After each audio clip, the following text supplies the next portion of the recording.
উন্নয়নের পাঁচালী মমতা বন্দ্যোপাধ্যায় ঘোষণা করেছেন। আমরা গ্রামের পর গ্রাম পদযাত্রার মাধ্যমে মানুষের সাথে জনসংযোগ করছি এবং তাদের সাথে সৌজন্য বিনিময়ের মাধ্যমে আমাদের 2011 সালের পরিবর্তিত সরকার আসার পর যে সমস্ত উন্নয়নের কাজকর্মগুলো হয়েছে আমরা সেগুলো তুলে ধরছি। কোথাও পথসভা, কোথাও বা মানুষের সাথে দেখা করে তাদের সমস্যা শোনা, সমাধান কীভাবে করে দেয়া, বা মমতা বন্দ্যোপাধ্যায় সরকারের যে সমস্ত জনমুখী যে প্রকল্পগুলো আছে সেই প্রকল্পগুলো তারা পাচ্ছে কিনা সেটা খোঁজখবর নেওয়া।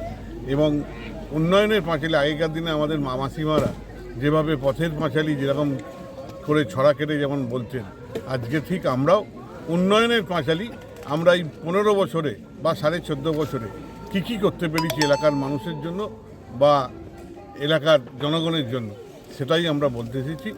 আর আমরা আশাবাদী যে নিশ্চিতভাবেই আবার পুনরায় তৃতীয়বারের নয় চতুর্থবারের জন্য মমতা বন্দ্যোপাধ্যায় মুখ্যমন্ত্রী হবেন এবং উদয়নপুরে তৃণমূলের ঝান্ডা ঠিক আকাশে যেভাবে উঠত সেভাবেই উঠবে। গেম চেঞ্জের কোনো ব্যাপার নেই, যা ছিল তাই থাকবে। মামাটি মানুষের সরকার ছিল, আছে এবং আগামী দিনও থাকবে। শুধু মানুষের কাছে আমরা বলতে এসেছি যে আমরা 14.5 বছর এই এলাকার জন্য, এই দেবীপুর তথা উদয়নপুর মানুষের জন্য আমরা কী কাজ করতে পেরেছি, মানুষকে কী সুযোগ সুবিধা আমরা দিচ্ছি সেটা আরেকবার নতুন করে ঝালিয়ে নেওয়া, তাদের কাছে বলা, তারা সেটাতেই খুশি, তারা সন্তুষ্ট যে উন্নয়ন যেভাবে মমতা বন্দ্যোপাধ্যায়ের সহযোগিতা বা প্রকল্পের তারা সুবিধা পাচ্ছে তাতে অভিভূত, তারা সন্তুষ্ট।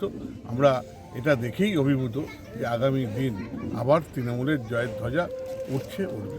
আমরা বিভিন্ন প্রকল্প করেছি। আপনারা জানেন যে দুয়ারে সরকার, দুয়ারে রেশন থেকে শুরু করে এখন দুয়ারে চিকিৎসাযান আমরা চালু করেছি। সেই চিকিৎসাযানের মাধ্যমে সেখানে চক্ষু বিশেষজ্ঞও আমরা এনেছি। সেই চক্ষু বিশেষজ্ঞদের কাছে যারা দেখতে পাচ্ছে না উদয়নপুরের উন্নয়ন, সেই চোখের যাদের ছানি পড়েছে বা চোখের পর্দা পড়েছে সেটাও দেখে নেওয়ার জন্য তাদের আহ্বান করলাম আমার বন্ধুদের।